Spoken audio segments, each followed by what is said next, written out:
let's do our July memory verse, if we can, if you'd repeat this along with me. Romans 8:36 and 37. As it is written, for your sake we are being killed all the day long. We are regarded as sheep to be slaughtered. No, in all these things we are more than conquerors through him who loved us. Okay. Well, it's been a while since we've been in Luke, so we'll take a minute here to do a little bit of review. And if you recall, we're in an extended section of Luke where Jesus is making his way from Galilee in the north, briefly going through Samaria into Decapolis and Perea, and he's on his way to Jerusalem. And there what awaits him there is rejection and suffering and ultimately his death on the cross. And we're told that he's determined, he's focused on making this journey. His face is set toward Jerusalem and fulfilling the will of the Father. Accompanying Jesus on the road is a large crowd of people, numbering in the thousands. And in this crowd, there are disciples who are his followers, not only the 12, but other followers of his. There's some Pharisees and lawyers and scribes who are there trying to trap him and get him, provoke him to say something that they can use against him. And then there's a lot of curious people who kind of belong to see the show, the greatest thing that's happening in that land at the time. So Jesus has been teaching along the way, and some of the teaching he directs at the Pharisees, and some he directs at the disciples, and then other teaching is just for the ears of the larger crowd. So he taught them about the cost of discipleship. In order to be a disciple, one needs to be willing to renounce everything. Jesus then said, he who has ears, let him hear. So this was both a warning and an invitation to them to come and follow him. Then in chapter 15, we saw that the people who responded to this invitation were the tax collectors and the sinners. So the scribes and Pharisees didn't do it, but the tax collectors and the sinners did respond. We're getting the audio. Oh, okay. Okay. And then the last time we were together, we were in chapter 15, and we saw that Jesus in that chapter gives three lessons, or what we call three parables, three lost and found parables. They demonstrated that God is seeking the lost, and he restores them, then he rejoices when they're found. So this was a message of great encouragement to the publicans and sinners who had turned to him in interest. The Pharisees weren't quite so impressed. They didn't think so much of that message. And then finally, the last time we were together, we talked about the parable of the prodigal son. And we saw the lost son hit rock bottom. He then came to his senses and he returned to his father, hoping to be accepted as a servant. And the father was looking for his son, eagerly awaiting his return the whole time that he was gone. So he welcomes the lost son in, he restores him to his position in the household, but he had an older brother. And the older brother didn't have any joy at the return of his lost brother. The older brother was also lost. It wasn't just the younger son. But the older brother couldn't see that he was lost. So the older brother represented the Pharisees, the scribes, and the lawyers, and all who would find their righteousness in their good deeds and in following the law. So the parable ends without saying what happened to the older brother. We're to meditate on the parable and consider its impact on our lives. So then tonight we come to chapter 16 in Luke, and Jesus is going to share another parable. This time it's directed toward the disciples. The previous parables were intended for the publicans and sinners primarily, as well as the Pharisees. He was calling them to repent and to believe. Well, now Jesus turns to his followers and he gives them a lesson on how to live their lives as disciples of Jesus. It's the discipleship lesson that he's given them. Well, we all spend a lot of time thinking about money, how we're going to get it, how we're going to keep it, how we're going to spend it, how we're going to invest it. And that's what this chapter is going to talk about. It's going to cause us to stop and consider what our attitude and actions are regarding money. So let's take a look at Luke 16. I'll read the first 13 verses, and again, if you want to make note on your sheet there of any words or phrases that seem important, we'll write them down and make note of them later. Luke 16, verse 1. He also said to the disciples, there was a rich man who had a manager, and charges were brought to him that this man was wasting his possessions. And he called him and said to him, what is this that I hear about you? Turn me in the account of your management, for you can no longer be manager. And the manager said to himself, what shall I do, since my master is taking the management away from me? I am not strong enough to dig, and I am ashamed to beg. I have decided what to do, so that when I am removed from management, people may receive me into their houses. So, summoning his master's debtors one by one, he said to the first, how much do you owe my master? He said, 100 measures of oil. He said to him, take your bill and sit down quickly and write 50.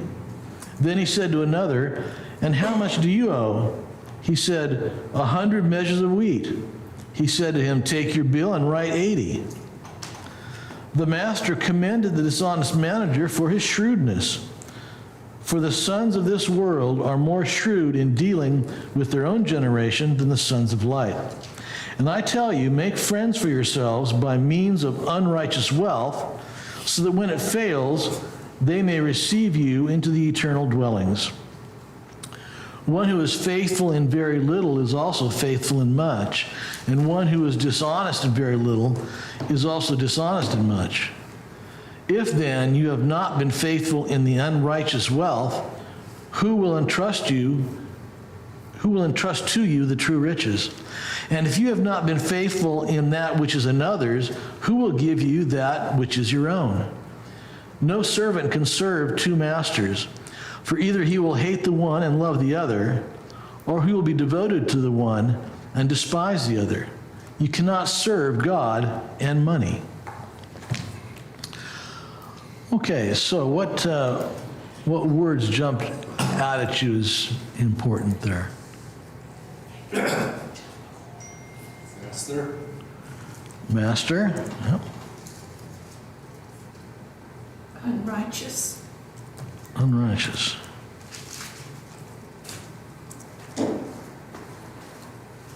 Counting.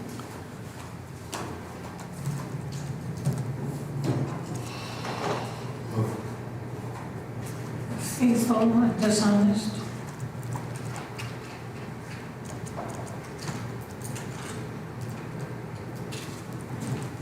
Management. Yeah, good. Two masters.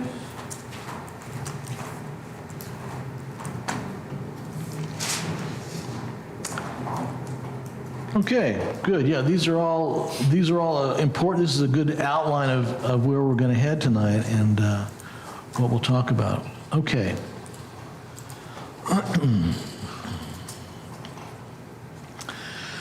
So this parable of a dishonest steward, it uses the word manager in the ESV, but I'm going to use the word steward because I think it'll be less confusing. Master and manager, we might kind of get mixed up with that, so we're going to talk about master and steward, and hopefully that'll keep things a little clearer, and I won't get tongue-tied either. So the parable of the dishonest steward can be confusing. It may at first glance seem that Jesus is applauding the treachery and thievery of the steward. Well, we'll see this isn't the case. Jesus can draw good lessons from bad people and bad behavior.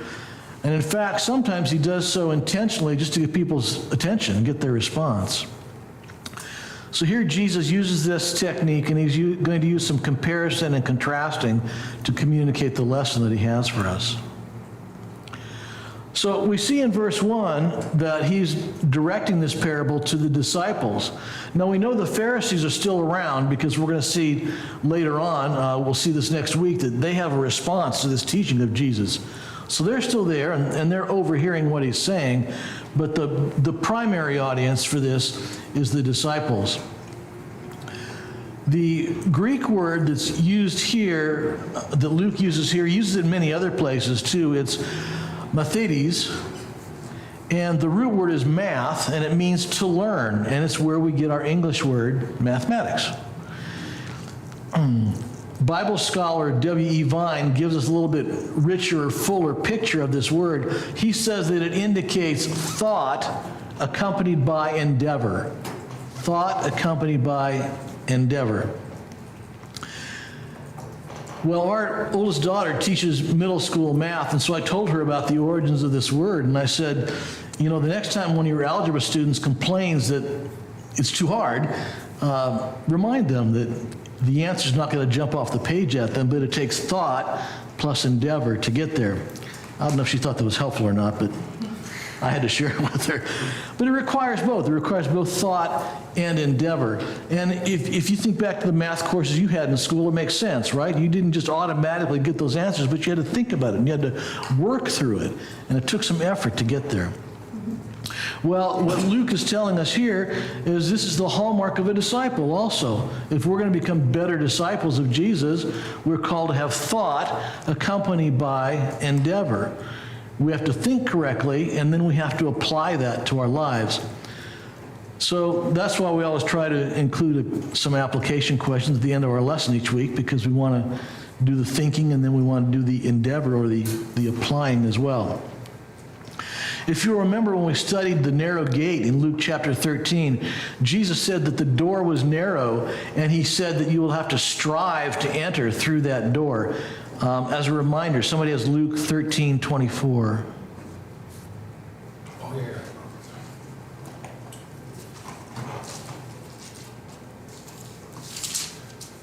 Strive to enter through the narrow door.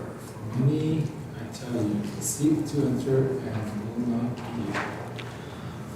So Jesus told us to strive to enter through that narrow gate or that narrow door that he talked about.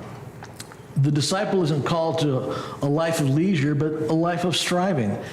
And not in a physical sense necessarily, but in a mental, in a spiritual sense. We're to strive with our thought and our reading of the Bible and what we learn there. So it can't be just physical, because there comes a time when we all slow down physically. So more important is our thought life and our devotion to the Lord. We're not to be lazy in our thought or attitudes.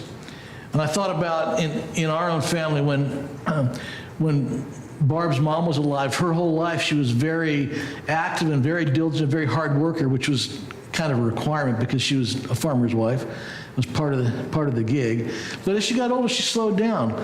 And one time she was kind of frustrated, and she said to Barb, "I just wish I could do something to help. But I just can't anymore." So Barb said, "Well, Mom, can you pray for us?"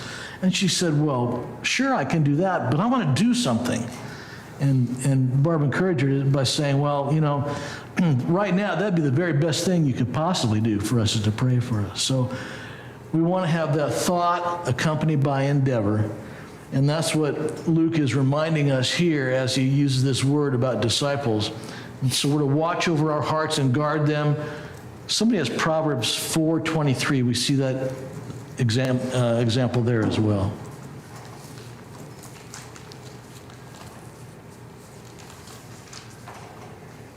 Watch over your heart with diligence, for from it flow the springs of life. Yeah, kind of the key verse of Proverbs. Watch over your heart with all diligence, for from it flows the springs of life.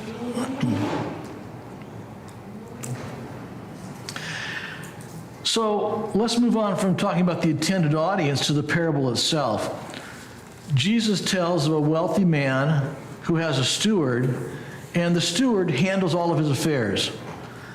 The steward would have been a free man, not a slave, and he would have had full responsibility for the master's business. He managed the crops, he managed the land, he collected rents, he ordered supplies. He had full control over the master's assets. But he must act faithfully and remember that the assets are not his. They belong to the master.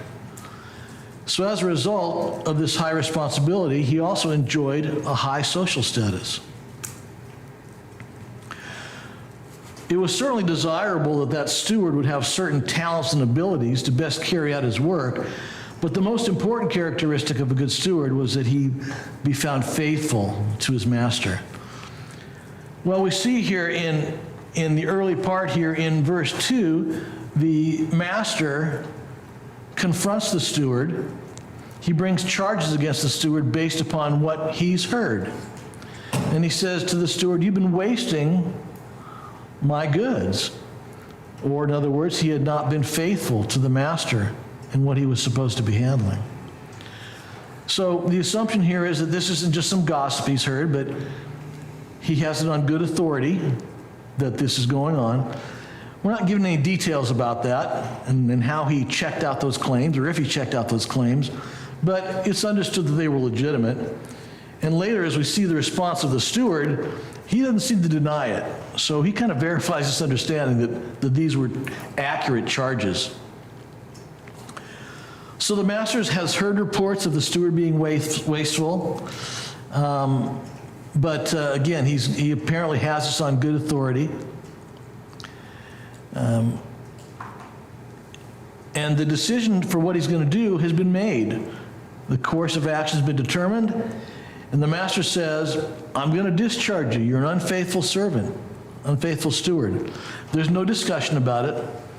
But the master is calling for a final accounting from the steward. So it's not like what we often see today, where if you're discharged, they call you in and they say, "Okay, give me the keys, give me your parking pass, you're out of here," and you're escorted out the door. Apparently here, the master says to the steward, "Well, I want a final accounting. Go and let me know where we're at." So the steward has a little bit of time. He's not kicked out the door immediately. Not an on-the-spot firing. And since he doesn't object or offer any excuses, he knows he's guilty. Well, then we see that pretty soon, it doesn't take him long to realize what his situation is. And we see in verse 3, he has this little speech that he gives to himself, and we have it here for our benefit. So he puts together a plan for his future. He has limitations both physically and in his attitude. He knows he's not strong enough to perform any physical labor anymore. It talks about him digging, and digging ditches would be really hard physical labor. He's not strong enough to do that, and he's unwilling or he's too proud to beg. So he's trying to think of, what am I going to do? And the language here is like he kind of had an aha moment. It came to him all of a sudden. He said, "I know, I've got it." He comes up with this plan that he's going to ingratiate himself to the people that do business with his master, who he's been conducting business with for all this time. And that's an important ingredient of the whole parable as we go along. He's thinking ahead. He's making provision for the future when he's no longer employed by his master. The word for steward here is oikonomos. It's where we get our English word economy. And verse 4 says that the goal of his scheme is that later he may be received into their households or houses. Well, that's the word oikos. So it seems here like he's angling for a job like the one he has with one of these people. We'll see here in a minute that actually these people that are debtors to his master are really quite wealthy in their own right. So they're good prospective targets to be a future employer. Maybe it's kind of like a job placement test for him. He's going to prove himself to these potential employers. And we see that the quantities of oil and wheat that are mentioned in these verses are huge sums of money. So the people that he's dealing with are quite wealthy in their own right and would be able to use a steward going forward. Well, he's become quite adept at wasting his master's possessions, so naturally his scheme involves more of the same. He's going to waste more of his master's possessions. The steward determines that while he still has some authority in dealing with his master's property, he's going to cut a deal with his master's debtors. And so we see in the latter part of verse 4 there, or actually in verse 5, he calls the master's debtors together. We read about the first two, but there are probably more. He's going to meet with each of them one-on-one, and he says to them, how much do you owe? Well, now, in those days, if somebody owed a debt, it was not common that the master would write them a bill or give them an invoice. It was more common that the debtor wrote a promissory note. And so that's why he goes to these debtors and talks about the note that they've written. And he tells them, go ahead and rewrite the note. The first one owes, 100 containers of oil or 100 measures of oil. And so he says to him, well, cut it in half, make it 50. And then he comes to the next guy who owes 100 measures of wheat, and he says to him, well, let's cut that back to 80. Well, this is a huge savings. It's estimated that this might be the equivalent of 2 years of a man's wages. So if you're managing an olive vineyard, or if you're managing a wheat field and you're hiring workers of your own to come in and do the harvest, if you can save 2 man-years of labor, that's a huge deal. So these guys recognize a great deal when they see it, and they go ahead and they sign on. Now, what's in the steward's mind, of course, is that he wants to set up this implied debt with them. Remember, reciprocation is a big thing in Jewish society. So now these debtors have been relieved of some of their debt to the master, but they've kind of incurred a debt to this steward because of the good thing that he's done for them, and they're going to feel obligated to reciprocate to him. And that was his goal all along. He wanted to create this felt indebtedness to them. Well, then, in verse 8, we read, in the first part, it begins, the master commended the dishonest manager for his shrewdness. Well, that seems like kind of an odd thing, and this is one place where there's some confusion and people kind of get tripped up in this parable. It's certainly an unexpected twist in the story. So the steward has proven himself throughout all his time with the master to be wasteful and dishonest and immoral, an embezzler, and an all-around scoundrel. So how does the master commend the steward for all that he's done? Well, the steward isn't commended for his immorality, but the master doesn't outright condemn it either. Isn't that interesting? The master acknowledges the shrewdness of the steward. In fact, it almost seems like he admires it. And maybe this tells us something about the master's business ethics. It was common practice in that time for the master to grossly inflate the rents they charged. It was kind of a known thing throughout society, just like they knew that the tax collectors would bump up the amount of tax they collected so they could keep some for themselves. Well, it was well known that owners of property would dramatically bump up the rents that they were charging. So everybody, all the hearers of this story understand that. And Jesus is drawing a comparison here, as he has in other places. If this immoral, thieving steward can be shrewd in preparing for his future, certainly disciples should also be shrewd in preparing for their future and how they handle money. And we'll come back to that in a minute. Well, before moving on to some of Jesus' commentary about this, I want to share with you maybe a different way of looking at this story. We'll take a look at the parable from another angle. Now, this isn't the most common view by commentators, so if you don't agree with me, that's okay, you're in good company. But I think it makes a lot of sense to look at it this way. It helps us to understand what's going on, helps us to get past some of this confusion. And frankly, some commentators kind of twist themselves up in knots trying to explain some of this, and I think a little different view kind of helps eliminate some of the strained attempts that they have to make sense of this. Well, we approach our study of Scripture very seriously, and that's a good thing. We should do that. But sometimes we get so serious that we miss out on the humor that's there, right? For example, if we think about Jonah, God sends Jonah to Nineveh.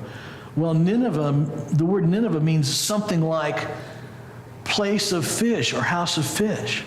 So God says to Jonah, go to the house of fish. And Jonah says, I don't want to go to the house of fish. And God says, okay, I'm going to send you to the house of fish, a different fish. And you're going to be swallowed and live in the belly. It's hilarious, right? Well, this story is really funny too, if we stop and take a look at it. Often in the parables that Jesus tells, there's one character in the parable that represents God. That's not the case here. And so our first inclination is to read the parable and figure out, okay, who's the good guy and who's the bad guy? You know, who are we supposed to be like, and who are we supposed to, you know, steer away from their behavior? Well, in this story, everybody's a scoundrel, right? And if we encountered this story somewhere outside the Bible, it'd probably make us laugh. So think about it.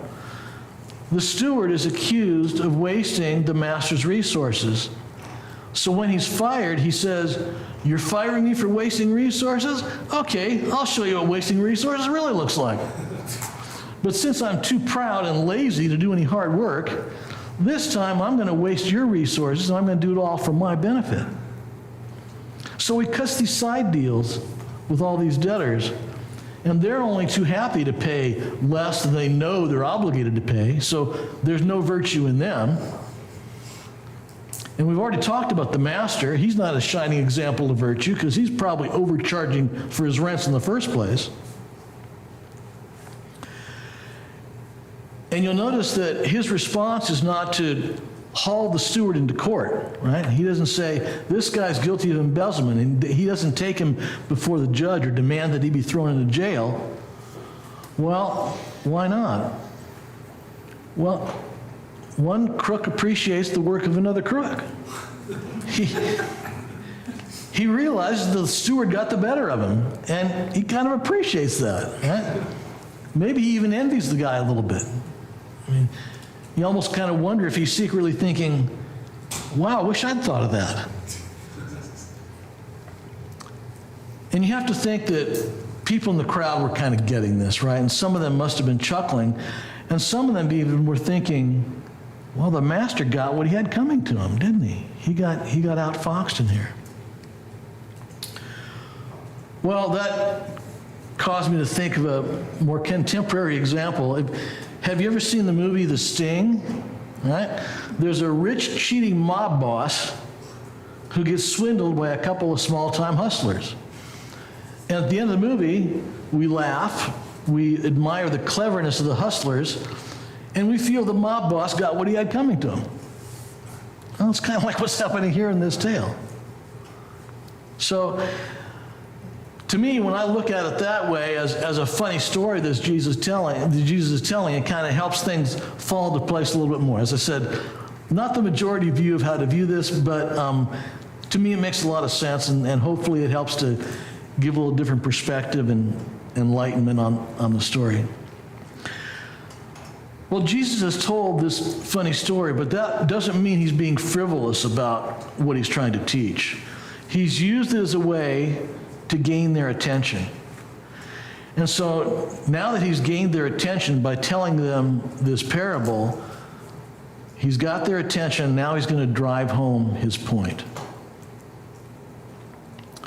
And so our little artwork for this week depicts this parable of the unjust steward.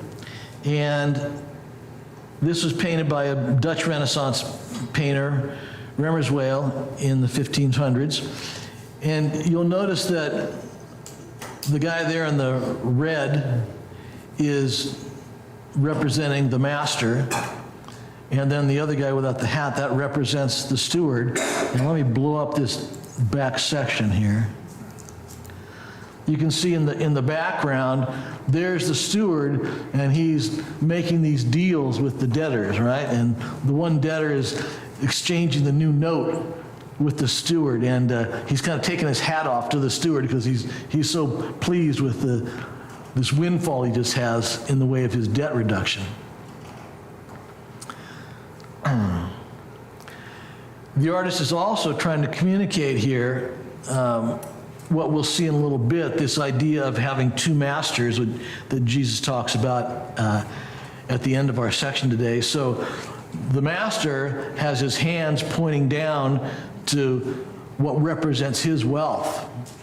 He's concerned about his own wealth and what's in front of him, and the steward pointing to heaven represents, allegiance to God. Now, not quite accurate, right? Because the steward isn't necessarily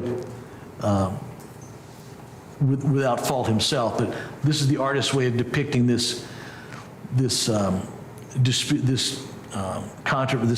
what am I trying to say? Not controversy, but juxtaposition between pleasing God or worshiping God and worshiping money.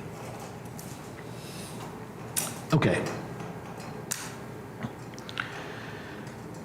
Well, often when Jesus gives a parable, there's little or no comment added. But in this case, it's a bit unusual because Jesus actually has a lot to say about this parable and helping people to understand what's going on. In verse 8, we read the first part of verse 8, but going on to the last part of verse 8, we'll start from the beginning. The master commended the dishonest manager for his shrewdness. For the sons of this world are more shrewd in dealing with their own generation than the sons of light. So normally we would expect that the sons of light, the sons of the world would be portrayed negatively, and the sons of light would be shown positively, but here Jesus flips that, and he says the opposite. He gives a more positive portrayal of the sons of the world. If you remember back to the comparison Jesus made between an earthly father being evil and giving good gifts, and the heavenly Father will certainly then give good gifts. So it's kind of this kind of a comparison, a lesser to greater type of comparison. Whoops. Sorry about that, I went too far. Okay. So the sons of the world, they have a worldview that begins with their birth and ends with their death. That's the total eclipse of their worldview. And as a result, they're often more diligent in pursuing their goals and taking care of their money because this life is all there is. So they're focused on that. The steward was a scoundrel, but he was at least very good about thinking about his future and planning for it. As sons of light, we should have a longer perspective. We know that there's life beyond the grave. We know that there's an eternity with God. And sometimes we act like we're just biding our time and waiting for heaven. And what Jesus is saying here is that we need to remember that what we learn in this life is a preparation for the next. So we are to be serious about taking care of our money and what we do with it. Well, Jesus is going to make his points coming out of this parable, and as I said, all these points are about money. So the first thing that he says in verse 9,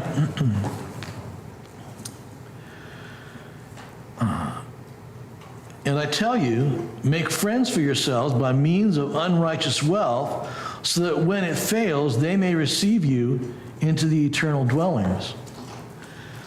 So he encourages us to use unrighteous wealth for eternal purposes, or to make friends.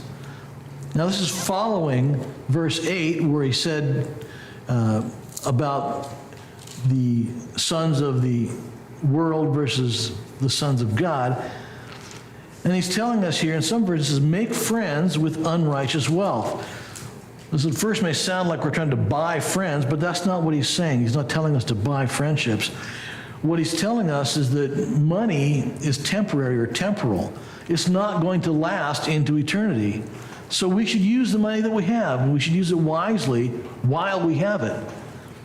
When we die, it's gone. We're not going to take it with us. But as long as we have it, we should use it. And so we should use it in ways that have eternal impact. The steward had use of his master's money for a very brief time, and he knew that. So he got busy with using his master's money in the best way that he could by cutting all these deals with the debtors. Money is going to fail us at death, if not before. So Jesus is encouraging us to use it while we have it and to use it for eternal benefit. Money is the tool, money's not the goal. So this dishonest steward, he understood that. And as sons of light, we should also be shrewd with the money that we have for eternal purposes, just as sons of the world are using it for earthly purposes. Somebody has 1 Timothy 6, 17 to 19. Tell those who are rich in this world not to be proud and not to trust in their money, which will soon be gone.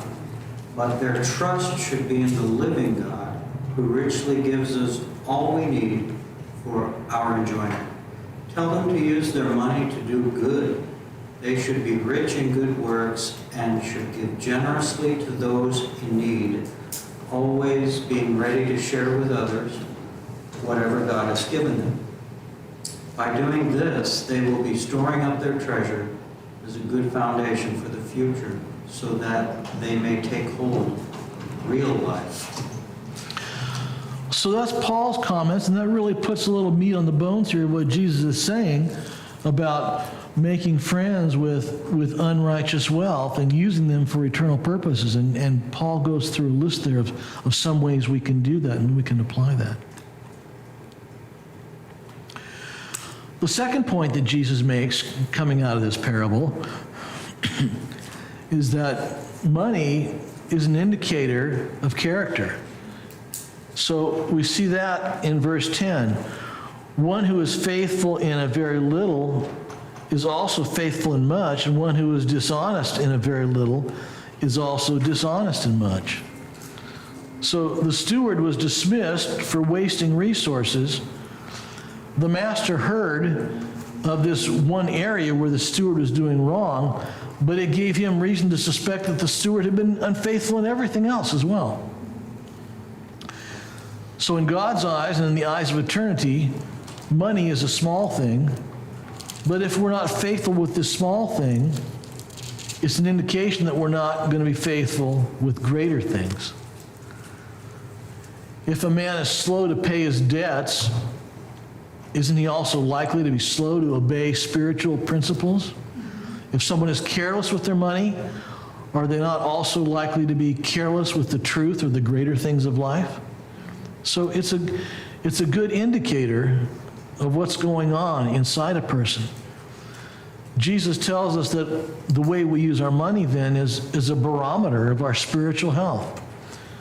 Jesus talks about this in Matthew 6, 1 through 4. Beware of practicing your righteousness before other people in order to be seen by them, for then you will have no reward from your Father who is in heaven. Thus, when you give to the needy, sound no trumpet before you, as the hypocrites do in the synagogues and in the streets, that they may be praised by others. Truly I say to you, they have received their reward. But when you give to the needy, do not let your left hand know what your right hand is doing, so that your giving may be in secret, and your Father who sees in secret will reward you. So the way that those Pharisees were using their money very ostentatiously was a good indication of what was in their heart. And then somebody has Revelation 3:17.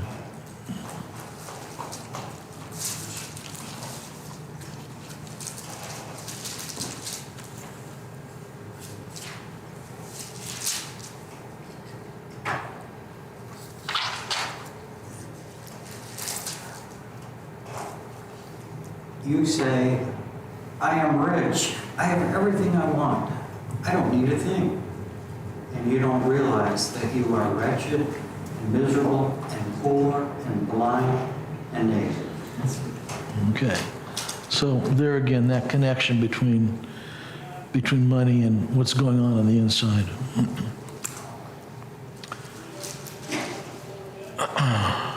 Well, the third point that Jesus makes is in verses 11 and 12. If then you have not been faithful in the unrighteous wealth, who will entrust to you the true riches? And if you have not been faithful in that which is another's, who will give you that which is your own? If you can't handle the earthly matters, the earthly wealth, is God going to entrust you with the spiritual riches and power? We've said that in God's eyes, money and earthly possessions are seen as small things, but also they don't belong to us. They're on loan, we should say, from God. God has entrusted these things to us. So are we being faithful with that which belongs to someone else? That is, that which belongs to God, and He's entrusted to us as stewards?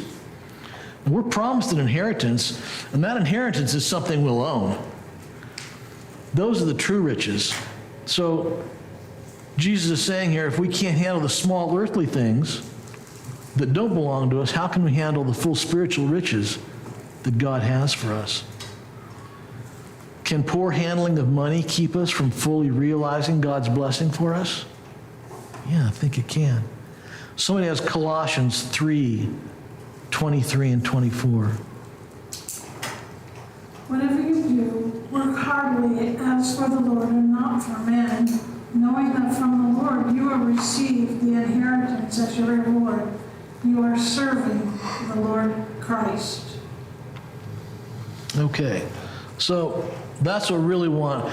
And just one footnote, when it talks about this unrighteous wealth or unrighteous money, that word in some translations, I think in the King James particularly, is translated mammon. Well, mammon was kind of a word that was used in the rabbinic writings to represent all of our earthly wealth, all of our earthly possessions, not just the money, but everything else too. So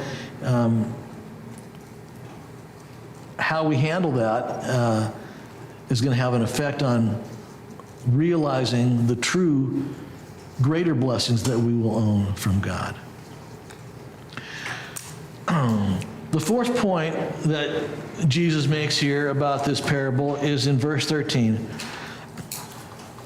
No servant can serve two masters, for either he will hate the one and love the other, or he will be devoted to the one and despise the other. You cannot serve God and money. So here we see that rather than being a tool, money can become a competing God. We can end up loving it and serving it. Jesus warns us here that we can't have it both ways. We can't share our love for God with our love for money. Jesus is not telling us to take a vow of poverty and move to a hut in the desert. He's not condemning money, but our attitude toward the money. God's given us money as a tool to use for others in this life and for eternity. So let's not deceive ourselves to believe that we can somehow accommodate two masters and fulfill our duty to both of them. Again, Jesus isn't condemning money. Certainly there are many wealthy people, and we see them throughout the Bible. We see the patriarchs were quite wealthy. Abraham was crazy wealthy. Job was wealthy. There are many examples of wealthy men. So it's not that, but it's their attitude toward money and how they're using it. Riches are deceitful. They can make us think that we have power. They can make us think that we're better than other people. So it can be harder for a rich man to see that he's weak and helpless and hopeless because of his money. A couple more verses about that. Somebody has Ecclesiastes 5, verse 10.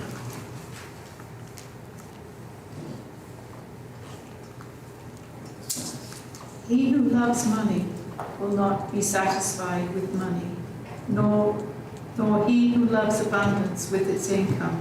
This too is vanity. Yeah, loving that, having that as our God results in emptiness. And then 1 Timothy 6:10. For the love of money is the root of all kinds of evils. It is, the truth is really that some have wandered away from the faith and pierced themselves with many things. Yeah, one of the more well-known verses about money is the love of money. That's the root of evil.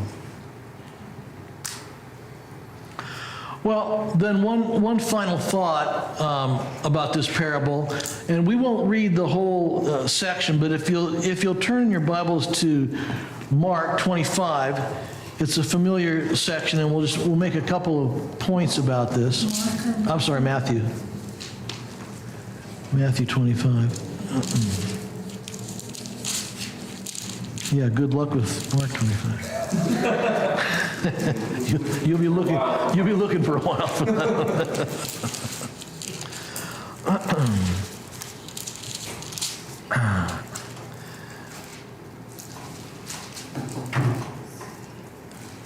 Okay. So in this familiar section, beginning in verse 31, Jesus is talking about when the Son of Man comes in his glory, the angels come with him, he's going to sit on his throne. And all the nations are going to be gathered before him, and he's going to separate the sheep from the goats, it says here. And then in verse 33, he will place the sheep on his right, but the goats on the left. Verse 34, then the king will say to those on his right, come, you who are blessed by my Father, inherit the kingdom, prepared for you from the foundation of the world. For I was hungry, and you gave me food. I was thirsty, and you gave me drink. I was a stranger, and you welcomed me. I was naked, and you clothed me. I was sick, and you visited me. I was in prison, and you came to me. Then the righteous will answer him, saying, Lord, when did we see you hungry and feed you, or thirsty and give you drink? And when did we see you a stranger and welcome you, or naked and clothe you? And when did we see you sick or in prison and visit you? And the king will say to them, truly I say to you, as you did it to one of the least of these, my brothers, you did it to me. And then we see the flip side, right? Now the goats speak up as well, and Jesus says to them, depart from me, I never knew you, because you didn't feed me, you didn't give me drink, you didn't come visit me. And they have the same reply, well, when didn't we do that? And Jesus tells them, because you didn't do it to one of the least of these. So notice that in this case here, neither the sheep nor the goats recognize when this happened. When did this generosity take place? They're not aware of it, so it happened at a time when they were not aware. So I think the lesson here is that this use of money and this generosity that they display really just flows out of their heart, right? They don't think about it. It just kind of happens, so it's indicative of who they are inside. As we said before, that money can be a pointer to that. All right, well, your turn to share a little bit. Let's talk about some application questions here. First of all, what do we learn about God when we take a look at this passage?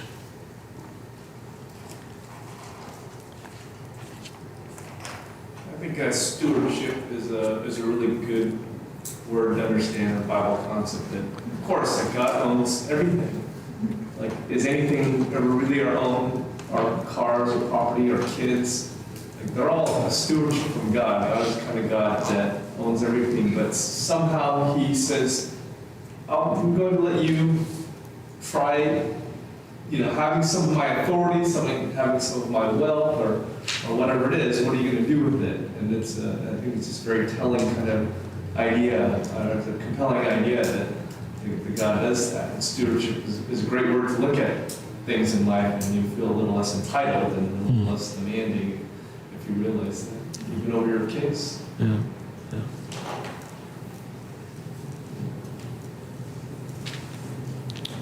What else?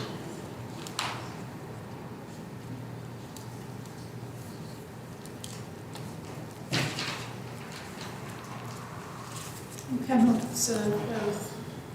Can't serve both, yeah. He demands all of our worship. Yeah. He won't share his glory with another, not even money. Yeah. Okay, then how can we be using money to influence people for eternity? What might that look like? Offering your place, your own to people at times of difficulty, or taking somebody in, Yep. being willing to offer hospitality. Yep.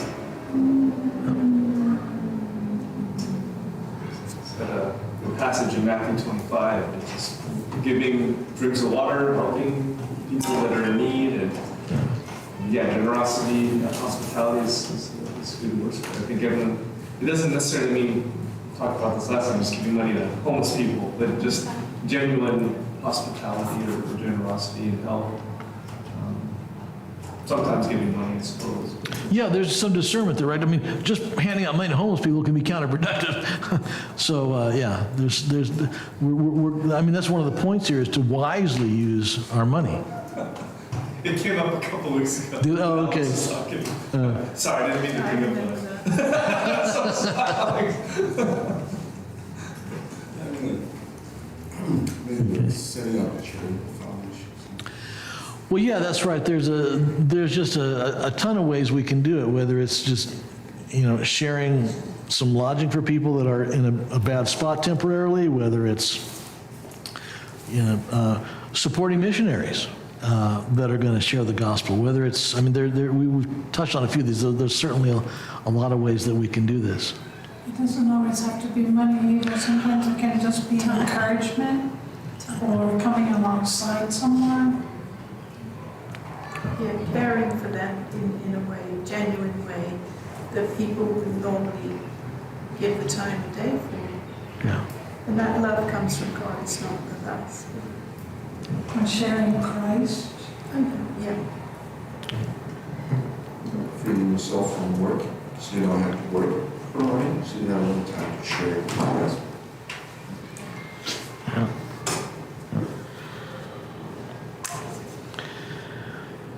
All right, and then we'll maybe make this one a takeaway for you to think about in the coming days. When do I forget that I'm only a steward of the money God has entrusted to me? So we'll leave that open for you to chew on going out.